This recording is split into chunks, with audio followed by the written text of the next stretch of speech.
Hi everyone, welcome to Velankanni food. இன்றைக்கி நம்மளோட வீடியோவில் பீர்க்கங்காயை வச்சு ஒரு டிஷ் செய்யலாம். அது பார்த்திங்கன்னா சப்பாத்திக்கு, இட்லி, தோசைக்கு, ரைஸ் கூட எல்லாம் டேஸ்ட்டு சூப்பராக இருக்கும். வாங்க எப்படி செய்கிறதுன்னு பார்க்கலாம். நான் அதுக்கு 3 பீர்க்கங்காய் எடுத்திருக்கேன். இதை நல்லா இப்போ இந்த தோலை சீவிக்கலாம். இது ரஃப்பாக தான் இருக்கும். இதை ஒரு பீலர் வச்சு பீல் பண்ணிக்கலாம். இது இதை தோலை தூக்கி போட்டுறாதீங்க. இது கூட நம்ம சட்னி அரைக்கிற பொருட்கள்லாம் சேர்த்து சட்னி அரைச்சிங்கன்னா சட்னி டேஸ்ட்டாகவும் இருக்கும், நல்லா சத்து உள்ளதாகவும் இருக்கும். பொதுவாகவே பீர்க்கங்காயில் பார்த்திங்கன்னா நிறைய மருத்துவ குணங்கள் இருக்குது. பீர்க்கங்காய் சுகர் பேஷண்ட்ஸுக்கு ரொம்ப நல்லது. இந்த இளநரை வர்றவங்க இதை சாப்பிட்டாங்கன்னா அந்த இளநரை வர்றதை இது தடுக்கும். வயிற்றுப்புண்ணும் வராமல் தடுக்கும். பைத்தம்பருப்பு நான் ஒரு கால் கப்பு பைத்தம்பருப்பு நல்லா வாஷ் பண்ணிவிட்டு எடுத்திருக்கேன். இதை இப்போ வேக வைக்க போகிறேன். அது கூட வெங்காயம், தக்காளி, ஒரு பச்சை மிளகாய் சேர்த்துட்டு ஒரு 1/4 டீஸ்பூன் மஞ்சள் தூள் சேர்த்து கலக்கி விட்டுக்கிறேன். இதை கலந்து விட்டுட்டு ஒரு 10 நிமிஷத்துக்கு வேக வச்சுக்கலாம். இது ஒரு 10 நிமிஷத்துலேயே நல்லா வெந்துடும். இப்போ நல்லா வேக வச்சு எடுத்துட்டேன். இதை நல்லா மசிகிற அளவுக்கு வேக வைக்க வேணாம். அந்த பருப்புலாம் மலர்ந்து வரும் இல்லையா, அந்தளவுக்கு வேக வச்சாலே போதும். இப்போ இது கூட நம்ம கட் பண்ணி வச்சுருக்கிற பீர்க்கங்காயை சேர்த்துக்கலாம். பீர்க்கங்காய் பார்த்திங்கன்னா சேர்த்துட்டு இதில் தண்ணி சேர்க்க வேணாம். பீர்க்கங்காயே தண்ணீர் விட்டு வரும். பீர்க்கங்காய் பார்த்திங்கன்னா உள்ளே பார்த்திங்கன்னா ரொம்ப சாஃப்டாக இருக்கும். இது வெள்ளரிக்காய் வகையை சேர்ந்தது தான். ஆனால் வெளியில் மட்டும் தோல் மட்டும் கொஞ்சம் ரஃப்பாக இருக்கும். ஸோ இந்த இதுவே தண்ணீர் விட்டு வந்துடும். நம்ம தண்ணீர் சேர்க்க தேவையில்லை.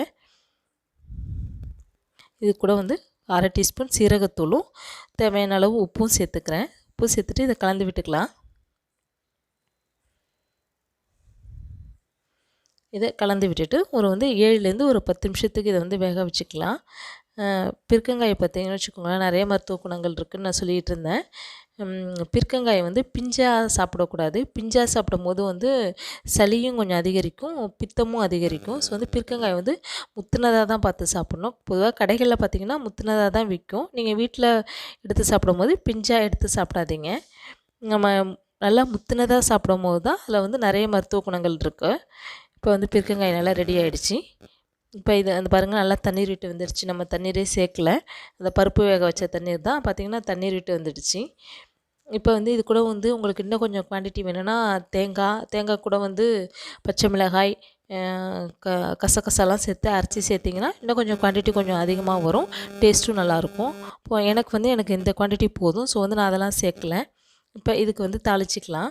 தாளிக்கிறதுக்கு ஒரு பேன் அடுப்பில் வச்சுட்டு ஆயில் ஊற்றிக்கிறேன்.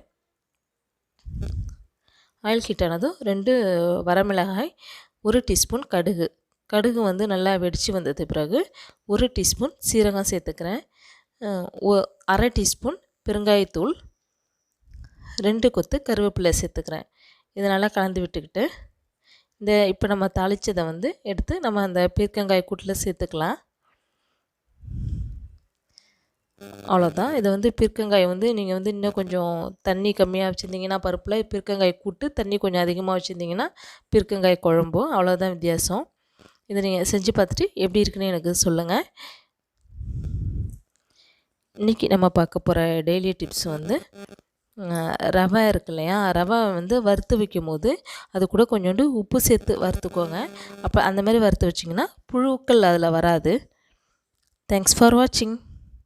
இது வரைக்கும் நம்ம சேனலை சப்ஸ்கிரைப் பண்ணலைன்னா சப்ஸ்கிரைப் பண்ணிக்கோங்க. பெல் ஐக்கானையும் மறந்துடாமல் ப்ரெஸ் பண்ணிக்கோங்க.